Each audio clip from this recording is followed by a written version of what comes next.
The dark world of Pakistan's blasphemy hunters.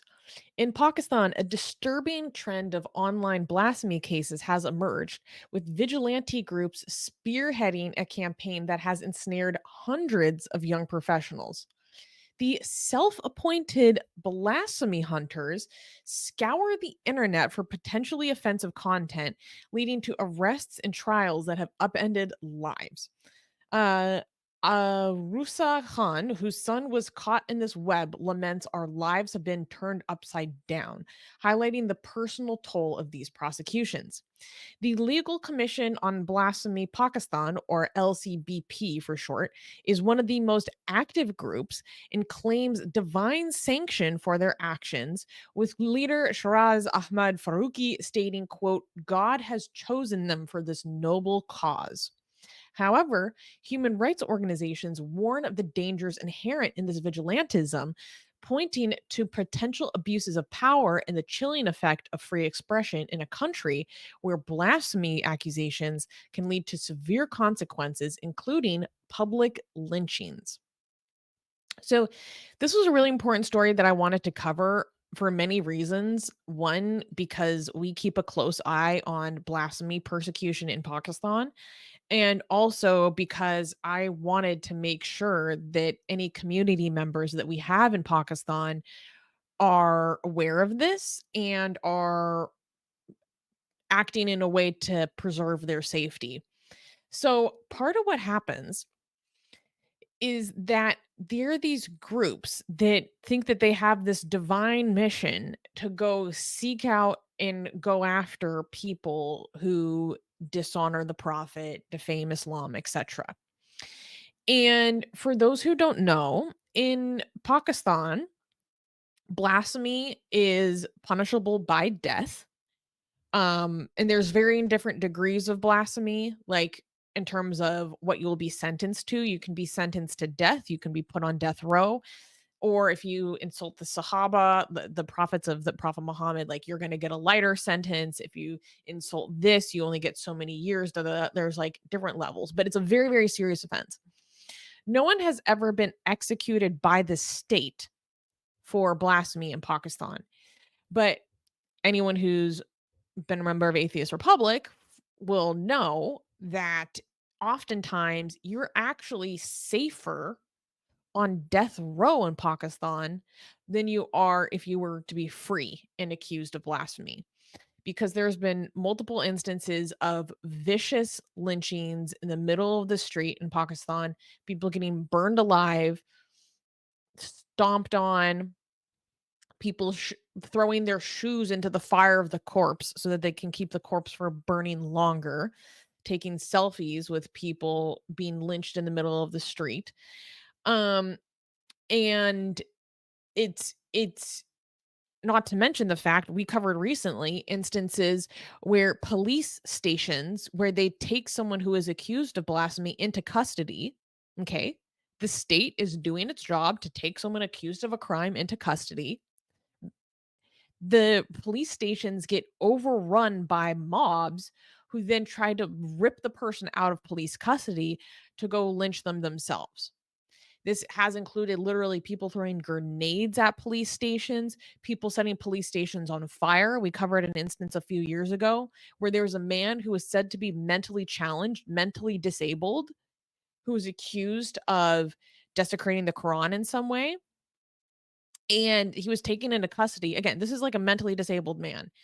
And he had to be evacuated, and the entire police station had to be evacuated because a mob swarmed the entire building and set it on fire. So this is very, very, very serious. And a lot of people, they get sentenced to death, and then those sentences often get commuted to a life sentence. And this is a way that a lot of Christians in Pakistan are persecuted. And sometimes these sentences against Christians that get accused of blasphemy or desecration get lifted. But then, if you are acquitted and you're released from prison, like you are not safe at all. You have to escape the country. Um, there's been major politicians that were assassinated by their own bodyguards because they merely asked for mercy for people who were accused of blasphemy. So this is an extremely serious accusation to levy against someone. It's you are really taking their life into your hands. Um and so this kind of reminds me, Armin, of the tactics of like Hindutva India Army IT cells. So it's kind of like these people kind of almost create these little online IT cells, and then they're going around searching for people that they can go file prosecutions against. And one group alone has says that they're responsible for the conviction of 27 people who have been sentenced to life imprisonment or the death penalty after only 3 years of doing this. Like, and this is something they're proud of. And um basically what happens is that this one particular group, the Legal Commission on Blasphemy Pakistan, says that they are currently prosecuting more than 300 cases, again, trying to get people either sentenced to life imprisonment or death. And that their justification is like, oh, we're not beheading anyone. We're following the legal course of action. We're following the law. And um one of the things that they do is they entrap people. And according to the mother of a boy that was, I guess, falsely accused, or in one of these cases of these blasphemy hunters, is that there was woman or someone who positioned herself as a woman who was sending him messages, and then she sent him an image of the Quran like on her body, like, or written on a female body, like Quranic verses or something. And then he was like, "What the fuck is this?" And messaging her back, and she pretended like she didn't know what he was talking about. What are you talking about? What images? What are you talking about? And basically being like, "What are you talking about? Show me. Show me." Blah, blah, blah, blah, until they get them to send the image back to them. And then they entrap them with a No. blasphemy case. No. Yeah. Oh, nasty people. Yeah. Oh my So god. and meanwhile, they say, "Oh, that's not true. This isn't how this happens. These are people who are guilty." According to the leader of this blasphemy hunter group, he said that most of the accused were addicted to pornography and were disrespecting revered Islamic figures by using their names and dubbing voices attributed to them over pornographic content. So, which was a little bit of like a twist for me. I'm like, so you're telling me that people are making like, I don't know, like porn of the Why do Sahaba? they Like what? why are they doing this? The Like The if blasphemy like, hunters? yeah. They Well, just because like they feel like they've been appointed by God on this yeah, mission but this why would mission. you send a picture to somebody to send it back to you to catch them for blasphemy? How could you think like you're like that guy? You were the one who sent the picture. You're the one who's committing Yeah. blasphemy. So what's the mindset there? Yeah, well, they say that that's not what happens. They say that, "No, these people are Mhm, guilty." mhm, That mhm, was the mhm. story according to the defense. So, I don't Right. know. They're like, "No, no, we don't do that. These people are legitimately blaspheming." Okay. I want you to imagine this, okay? Imagine being a young Pakistani woman, okay? And a religious Pakistani man wants you, sees you, gets attracted to you, and messages you. And now, what do you do? Like, do you understand that rejecting any person in Pakistan, they could basically find a way to accuse you of blasphemy and ruin your life? Like, this is an easy way. Do you know how many young men would love to do? I mean, hashtag not all men. I don't want to like promote on this channel the idea that men are toxic. I'm just talking about, you know, a small percentage of men that are large in number, but they're large enough in number to be a threat to every woman now that might reject a man. Like some men, some young men think of trying to destroy everything when once they feel rejected, once they feel like they want something and they can't have it. The things that goes through their mind are insane. Like even in We've in covered cases Western countries. like that. We've covered cases Yes, where that happened to girls. yes. The problem is now in Pakistan they have an easy way to ruin your life if they feel rejected. That's a scary place to live in. Like I don't. This is scary even now for Muslims. Like imagine if you could be a Sunni Muslim and somebody could accuse you of blasphemy and ruin your life. Imagine what it must feel, the stress that you would feel living in Pakistan if you were Shia, if you were ex-Muslim, if you were Ahmadi, if you were a Christian. Holy crap, this is hell. The stress that you would have to deal with is hell.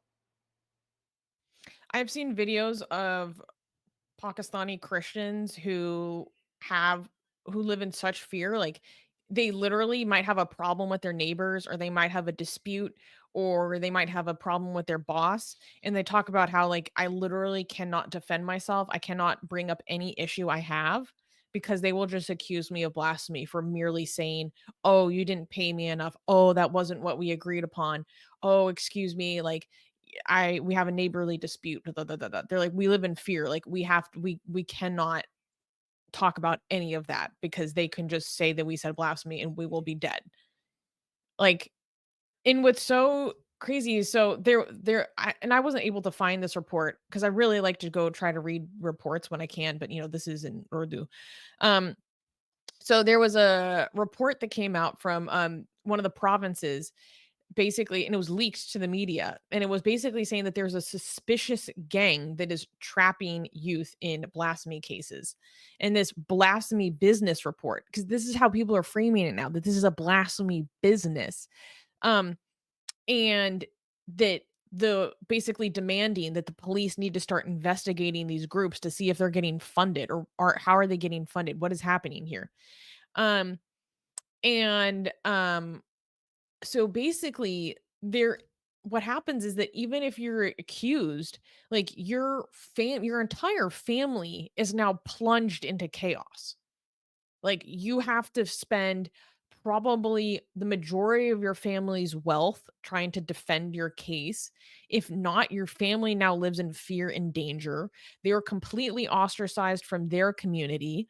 They are completely shunned from their entire community because of just this mere accusation and this prosecution that is going forward. Um, and they have to sell their homes. They have to sell the gold that they got for their weddings. To the point that now there are dozens of families forming their own support groups, coming together about how to deal with experiencing this kind of allegation. Um, there does seem to be to their credit, a movement against blasphemy politics, as it's called. And um, I hope they're doing good work. I wanted to highlight this one activist in Pakistan who is working against blasphemy politics, but I went on his Twitter to go check him out. And all of his recent tweets were like praising and memorializing Yahya Sinwar. So I was like, Oh never my mind, god. this is not a safe space. Oh my I wanted to give you a god. shout out, but this is not a safe space. Like, this is what the Sinwar Unbelievable. that the media doesn't want you to see. Da, da, da, da, da. I'm like, oh hell nah. I like a mere nobody's perfect.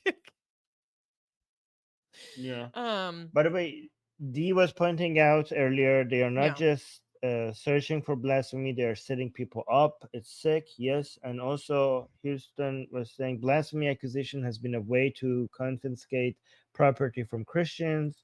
And also, Houston Mhm. as asking, they don't need four witnesses. No, four witnesses is for adultery. This is different. Yeah. I mean, if you have a WhatsApp message that shows that they sent this to you, Mhm. that would be considered evidence. Yeah.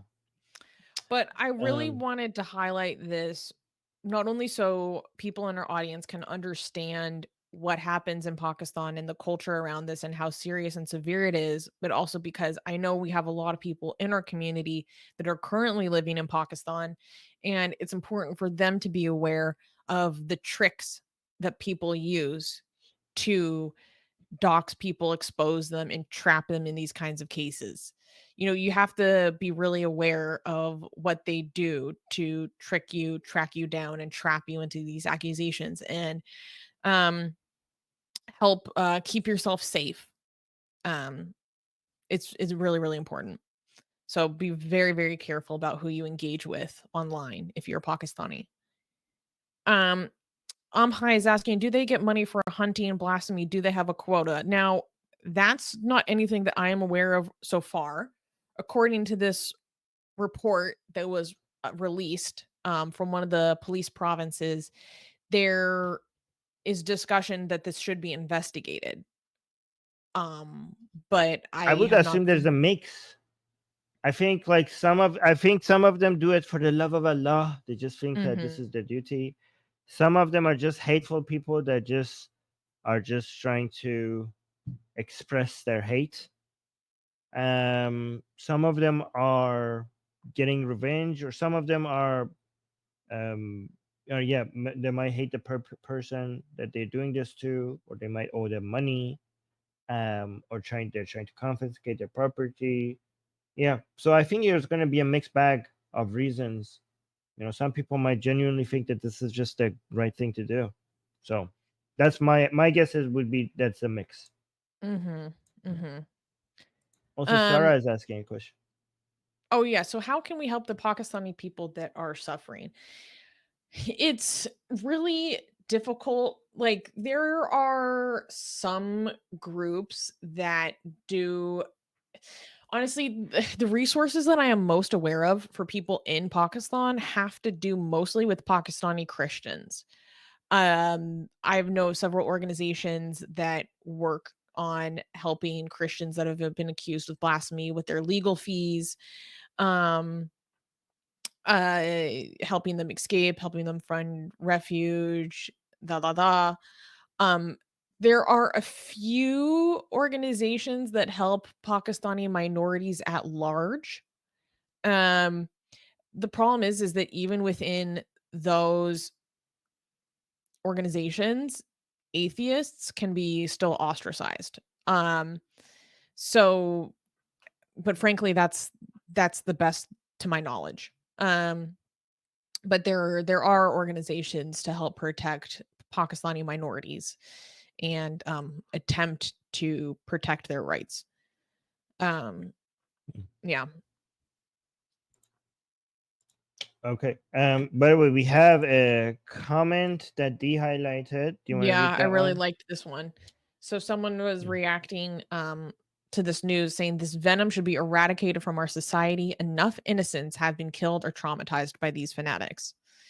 It's true. mm, Since the foundation of Pakistan, dozens and dozens and dozens of people have been lynched over blasphemy accusations. I don't remember the exact number off the top of my head, but it's a lot.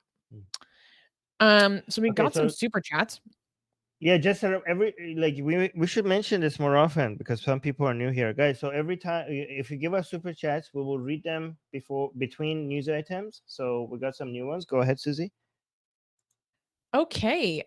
So that one Jewish girl, thank you for the super chat, said we need a Sinwar and Haniye gay sitcom called Broke Butt Mansion.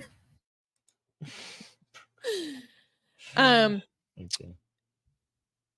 Dexterous said if Allah cannot be gay, he is not a god.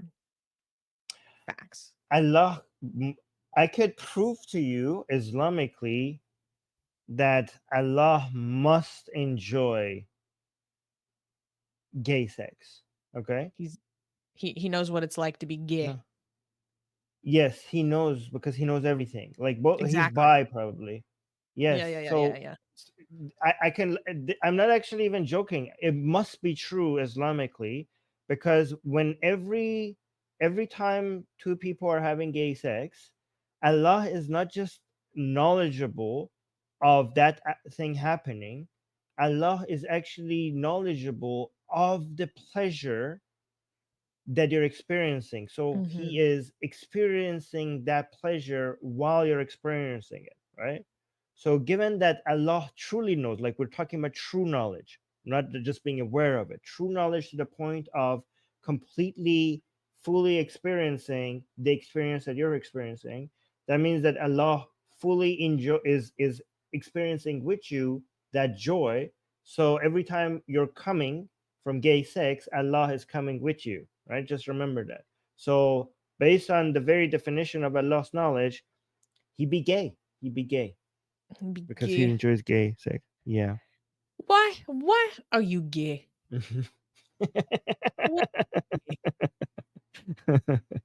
gay? Every sex is a threesome, given that Allah is there with you.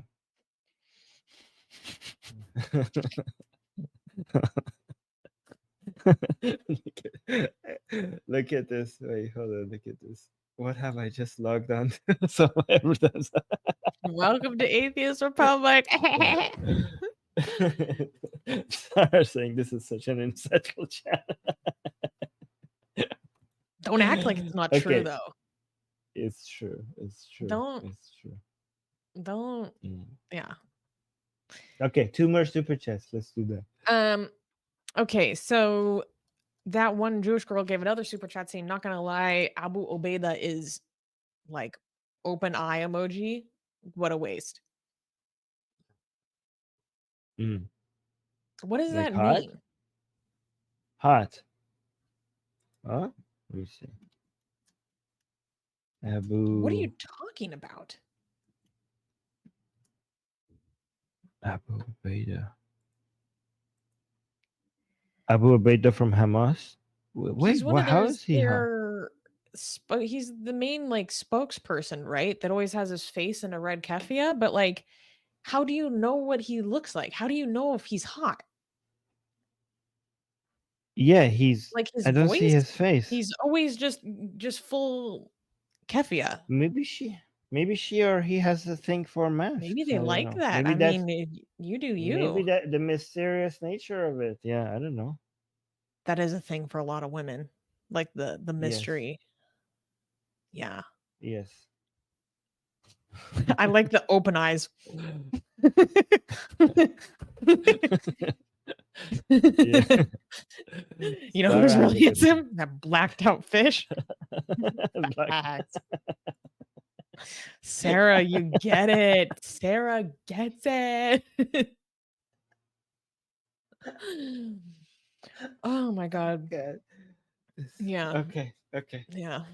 Zayd, you know, you're not wrong.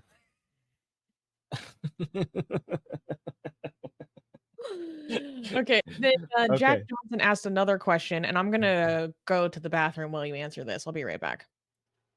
Oh, okay. Jack is saying in the in the one state solution, you want what you want. Oh, you're asking me.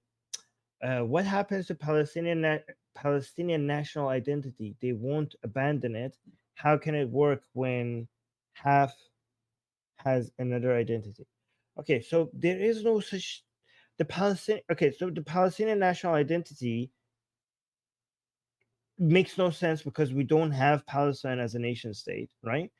And it's a very new concept that was taken seriously by the United Nations, and Israel was taking it very seriously, given that Israel was the nation state that offered for Palestine to be a country 5 or 6 times if they also recognize Israel as a country.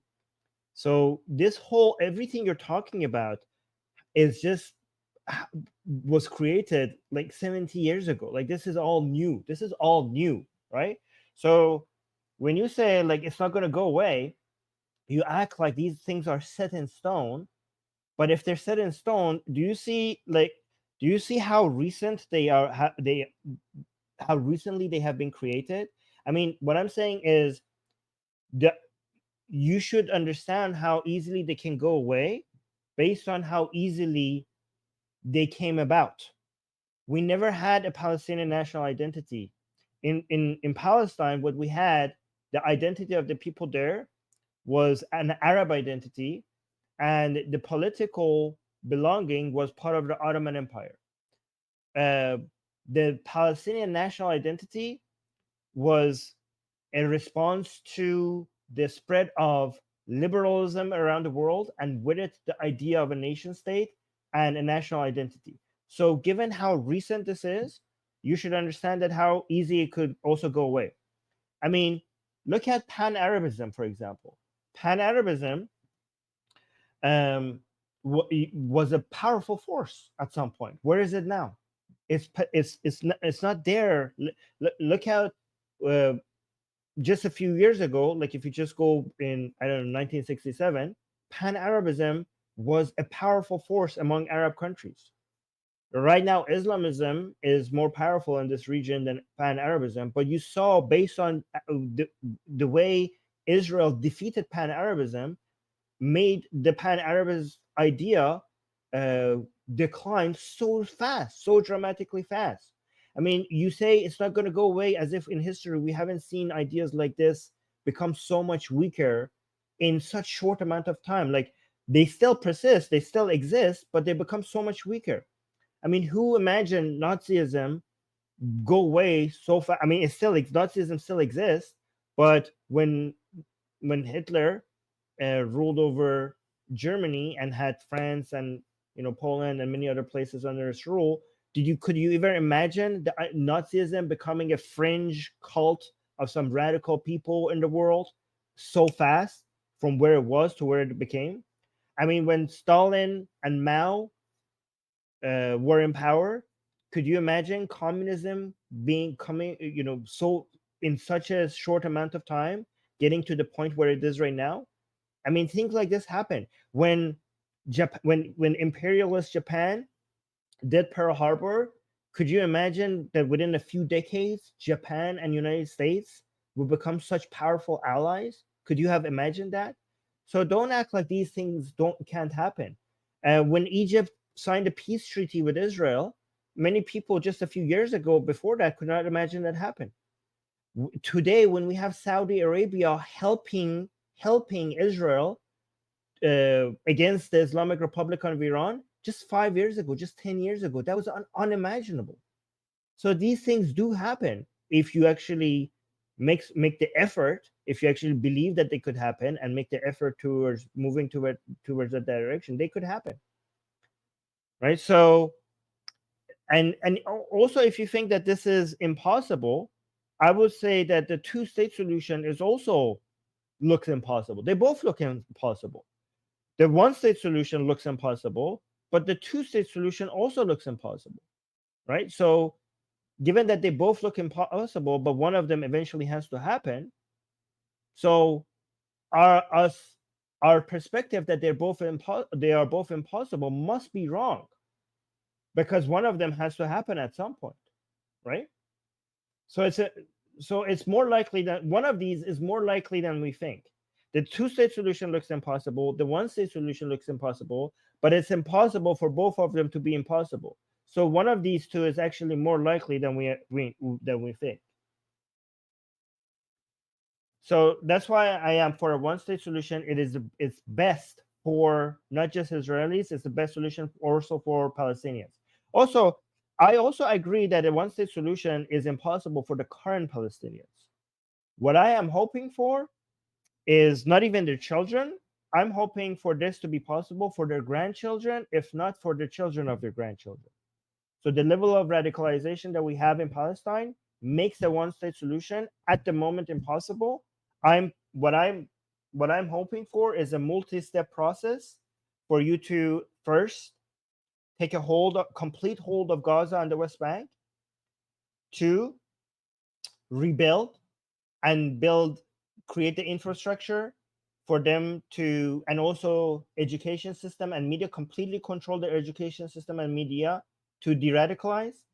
Then three, start creating economic relationship with them, with the less radicalized population, and fourth, a distant step in the future, maybe with their grandchildren or the children of the grandchildren, identify the people that have good relationship with Israel, good economic relationship with Israel, they're not anti-Semitic, and slowly start the process of giving citizenship to those Palestinians have proven themselves to be uh, allies, like reliable allies to Israel. Start with Israeli citizenship process to Palestinians to eventually make it a one state solution. I mean, and if you think that this is too pie in the sky, give me an alternative.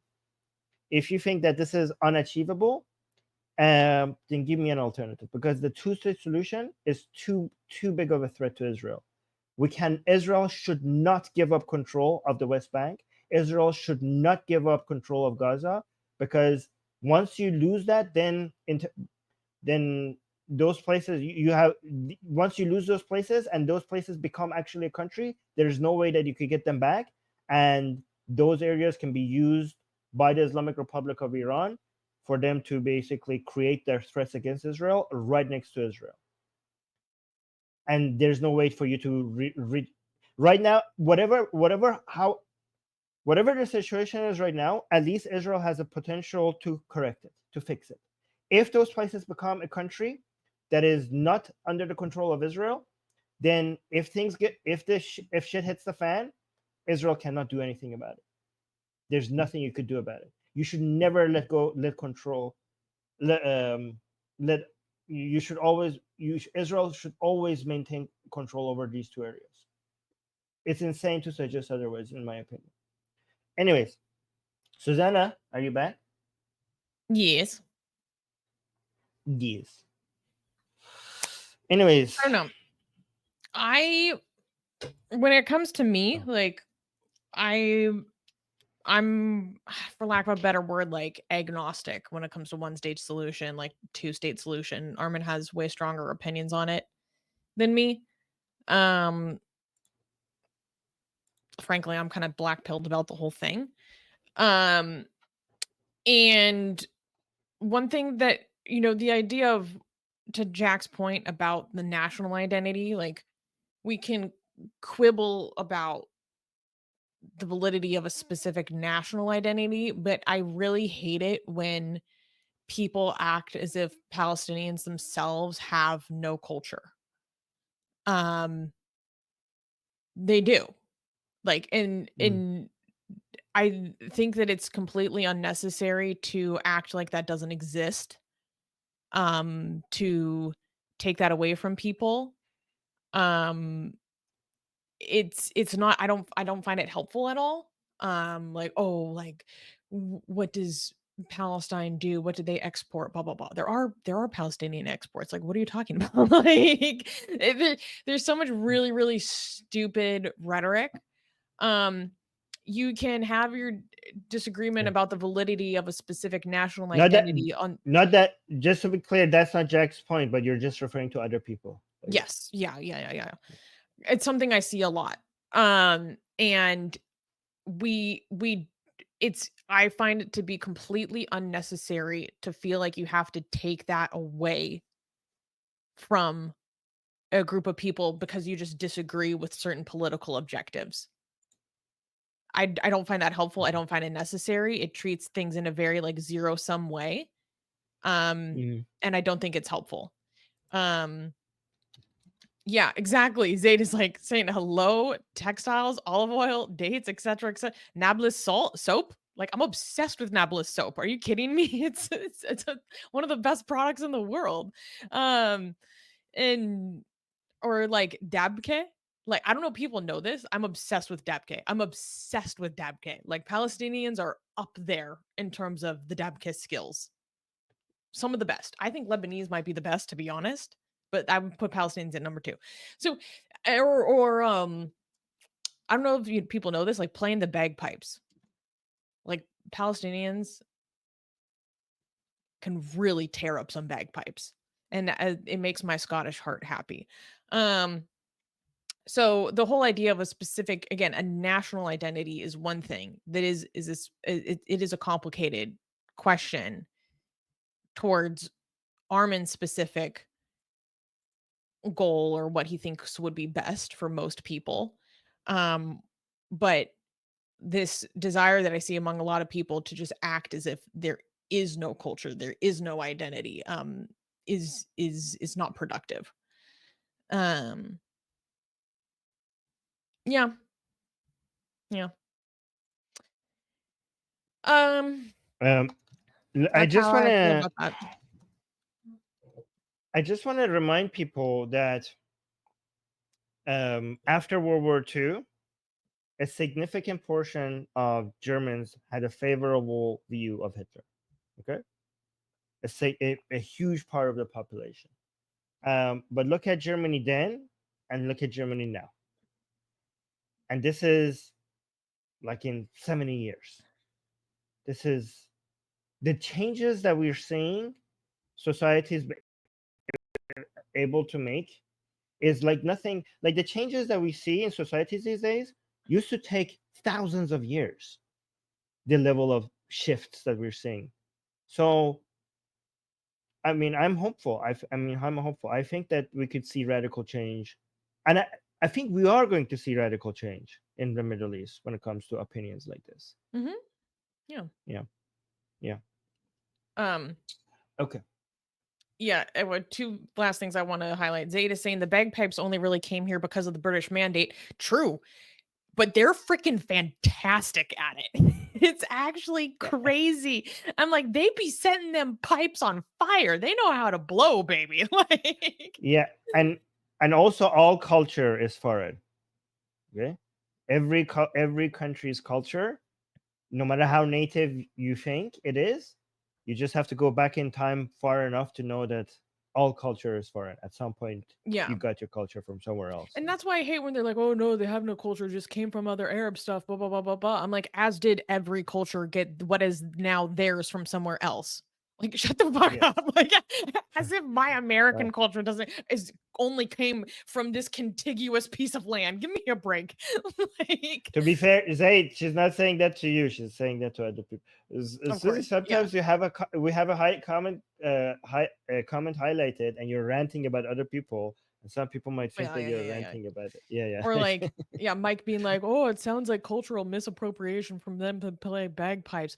This is such a Yeah. closed off mindset. It's not necessary. We all share these things. Actually, you know what? Can I take a moment to go on my rant that I was holding on to? Yes, Okay. yes, This please. is a rant I've been Yeah. having in my heart because I'm really freaking sick and tired of seeing people just shitting on Arabs for no goddamn good reason. And also Muslims in general. So it's a case in point. I saw a meme on Twitter the other day or something, and it was um a photo of the Kaaba. And for those who don't know, the Kaaba, the black is actually these curtains. And underneath it's just kind of these like bricks. And so it was a photo of what it looks like when the curtains get blown back by the wind and you just see these bricks. And it was someone basically being like, "Oh, this just goes to show that Muslims like have no culture, blah blah blah blah blah," because kind of this symbol of underneath these extravagant curtains is just like this ugly looking brick. And I'm like, this is some dumb shit. This is some really this is like 12th grade level, not 12th grade, 12-year-old level of understanding of the world. Like, you don't have to like certain elements or certain values or certain traditions and practices and customs of any given group. Just because you don't like some of that stuff doesn't mean that they literally have no culture. That's so freaking stupid. Or people, being like, that one comment, it lives in my brain rent free. I'm not gonna lie. I'll be honest. It lives in my brain rent free. When someone came on our live chat and said, like, the world would be so much better off if Arabs didn't exist. I'm like, are you fucking kidding me? It's so stupid to me because me personally, I really see these things as a shared inheritance. Like, I go on I every now and then, like once a year, if not more, I go on binges of like music and different cultures from all around the world. So like people might not know this about me. I'm a big fan of like Baluchi music.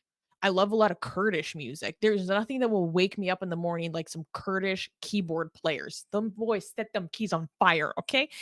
But like and then I started going on a deep dive of different Arab music recently, and the idea is like, oh my god, it'd be so much better if this never existed. Da, da, da, da, da.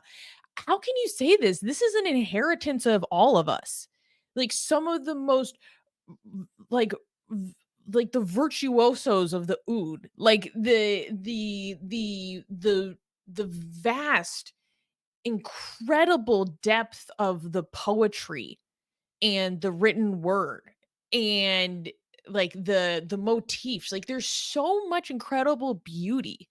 There's so much beauty. There's also many values that I do like Arabs are very hospitable. Like that's very important in their culture. That's something that's always been impressed upon me by my friends, is like if I'm out with them, they will damn near slap me if I try to pay for anything. Are you kidding me? Like, they're like, put that card away. Like it's and the joy and the humor, like it so it drives me crazy when I see people saying some really um bigoted things like that, because it's not necessary for us to move forward as a globe, for the Israelis and the people of the region to move forward in peace. Like we do not. It is so incredibly unnecessary to take that away from people. It's not necessary to try to take someone's culture or identity and away from people just because you don't like many of the political projects, for example. You know, obviously I don't either. You see me on this channel, but it's not necessary to denigrate the entirety of an identity of a people because of certain political projects. You know, one thing that was really impressed upon me by an Arab scholar that I had the pleasure of working with recently was, you know, he's since moved to America and is raising his children here. And he said what a lot of mistakes that people make here in America is that the younger generation of second generation Arab Americans, their parents did not teach them that an Arab identity is not a political identity. And that's why you see a lot of craziness among like these second generation kids. And he's like, I teach my kids that we are Arabs. We have very specific culture, but we are not a political identity per se. You know, we have many, many other things that build up who we are as a people. And so I don't know, those kind of attitudes really get under my skin. Also, by the way, if you genuinely believe that Arabs like have no culture, just please come forward and just tell me that you are ignorant and you are not cultured. Oh my god. Okay. I am obsessed with the music. It is so lit. I swear to God, you could give Iraqis nothing except the sounds of car horns, and they would make one of the most fire songs in the world. Like, where you'll just be dancing on a table to the sounds of car alarms because they just know how to set it off. Like, it's so, it gives me so much energy and joy. Like, it, it drives me it drives me crazy because again it's completely unnecessary. The beauty, I there's this song the other day, I think it's called Dibin Aini. And basically it's this like Arab orchestras. Sometimes, Armin, this is a little bit weird, but I listen to this one song and it's about like the beauty of Bahrain, and this song makes me sob. Like I'm in my room by myself crying over like the beauties of the mountains of Bahrain because the symphony is so beautiful. What? It's so beautiful. I'm like, "Timin Aini." Oh my god. Like, oh, oh my god. So, you know, I don't know. That's just something that I'd like to encourage people to think about, is something because of a different instance in my life that happened yesterday actually that I was telling Armin about. That I might need to have a second rant about at the end of the show if we have time. Yeah. Um, is All right. this I this is the last thing. This is the last thing. Yeah. Is the idea of like a zero sum mentality. Like Right. Right. Right. for us to have what we want, we do not need to take away from other people per se. Like if we when especially when it comes to civil liberties, like another group of gaining their civil liberties makes everyone rise. It does not take. This is a crabs in a bucket mentality, okay? Where you see crabs and they pull each other down as one is trying to get free. This is not how we move forward. The way that we should think is when the tide rises, all the boats rise. All the boats rise. So to that end, we don't need to, have be taking away these things and act like it doesn't exist and provides no value and provides no um nothing of worth and nothing of a shared inheritance for all of us. It just drives me crazy, and it's been on my mind. But anyways, that was the end of my rant. Well, I mean, okay, so I know I've explained this a couple of times before. Um, I just want to make sure this is the way I like to think about culture is to divide it into two parts. And I want everyone to understand this because I think this is the most accurate way of thinking about culture and how we judge them, right? And there when people say culture, they're referring to two things that they're so far apart that I don't even think that they should be the same word should be used for both of them, right? Like I find it strange that we use the word culture to refer to both of these things. One of them is values and ethical systems and ethical standards that people have and the values that they have. The other one is category A. Category B is dance, music, food, fashion, art, music, calligraphy, right? All of these things. And when it comes to category A, we have objectively inferior culture and superior culture. If we understand that our goal is to improve the human condition, that's a subjective goal. But given that subjective goal, we could objectively identify superior culture and inferior culture. And when it comes to category A, we could, it would be correct for us to say that it is worth eliminating some culture. There are superior culture that we should be fighting for and inferior culture that we should be eliminating. When it Or comes to the customs. category A, yes, when it comes to category A, when we're talking about ethical standards, values, and basically anything related to that. But when it comes to category B, meaning dance, music, food, fashion, art, calligraphy, music, and all of that, that is a matter of taste. That is when everybody could judge that by themselves individually, and everybody would be correct because this is a matter of your own personal taste. And the more the merrier, because the more people could choose which ones they enjoy. And I think the second one, we should just let the market decide which ones survive and which ones don't, right? So that one is based on the first one. We could take a political aggressive position against and for certain cultures, but the second one, we don't make a political position against or for any of them. We let the market decide which ones survive and which ones thrive and which ones will go the way of the dodo, right? Based on people will vote on them with their wallets. That's how I look at it, right? I don't know if you agree with that. Oh, Kelvin. Yeah, Kelvin in is essence, agreeing. basically, like they're customs and traditions that are harmful. It Mhm. it's that simple. Fantastic. Okay, so I just want to say, Susie, sometimes when we highlight a comment and then you get reminded of your rants, a lot of people think that you're roasting them. Like, and I have evidence. Mike was saying sounds like cultural misappropriation for them to play back, and then you reminded of us. You got reminded of these other people's actually making that point, and Mike was like, that was a joke," and I said like, "Yes, she is agreeing with you." And Mike was saying, "Okay, she sounded seriously upset." So I just wanted to make sure that because your rants are very good, but because the comment is highlighted, a lot of people think that they're personally being I'm attacked. being I just, attacked. I just wanted to, Oh my I god. just want And to people also need to remind them remember that, that we don't always know yeah, there's how are we supposed to know when you're joking or when you're not when I see a comment in isolation? It's not obvious to us a yes, lot of the yes, time. yes. Um, But anyways, Side we should note, move I've to been the. getting into Saudi street rap recently, and I'm like, if the Mhm. Saudis want to promote their soft power around the world, don't build a stupid thing like Neom or the line. Export these guys around the world. Do it K-pop style. Saudi Ministry of Oh, Tourism put me in charge.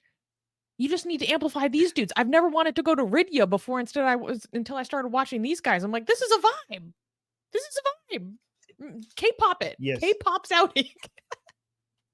I would also like to take this opportunity to mention that the best place to express Arab culture is in Israel. Okay. Okay, I Yeah. disagree. That well, I've been to Israel and I agree with that. Okay.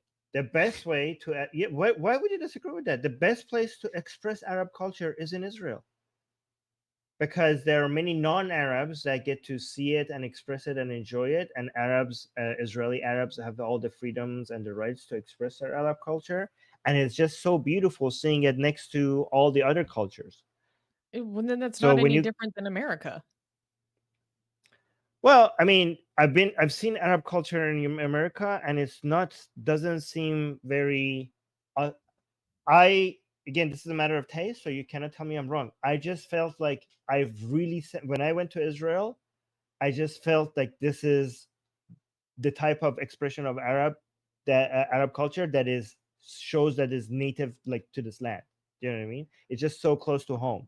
Like the Arab of America, the expression of Arab culture in America is so westernized, is so Americanized, and I just think that I was getting a more authentic dose of it in Israel, and I just enjoyed seeing it side by side. Many other people who are not Arabs who were enjoying it, like many Israeli Jews enjoying Arab music, enjoying Arab food, enjoying Arab culture. I just thought it Mhm, was beautiful. I just like is I just like Israel celebrating Arab culture, letting Arabs have equal rights to everybody else, and just enjoying as part of this land.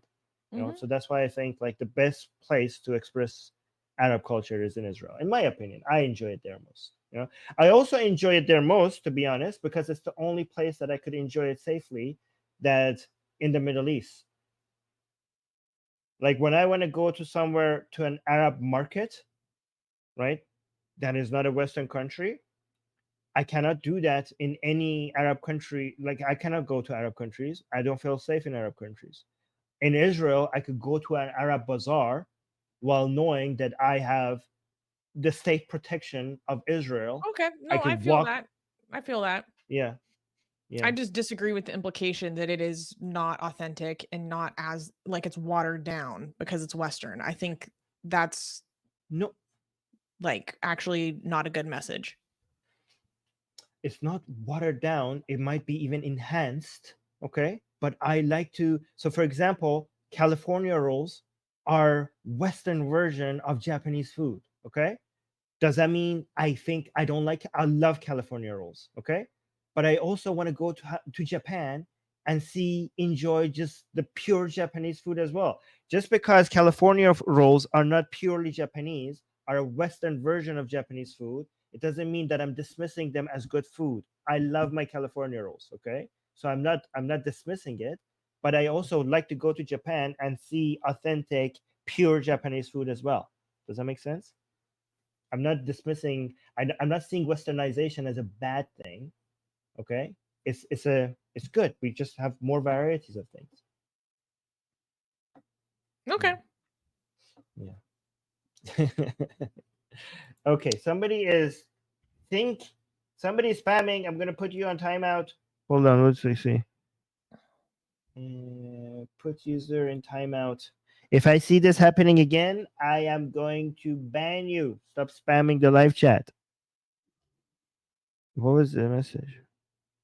Let me see. Is it ban worthy?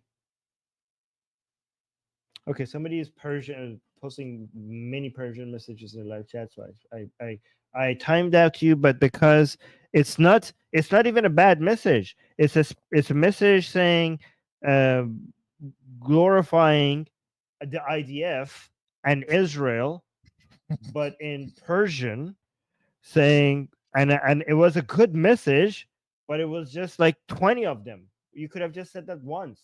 Somebody was like thanking the IDF, thanking Israel, but in Persian, so that was it. So please, when you want to message, post something like that, just do it once. Don't spam the chat. Do you know who makes the most amazing, gorgeous, and other adjectives that I can't use here on YouTube? Blasphemous art ever? We do! And for some reason, we are giving it away for free. Download them now using the link in the description before we change our mind.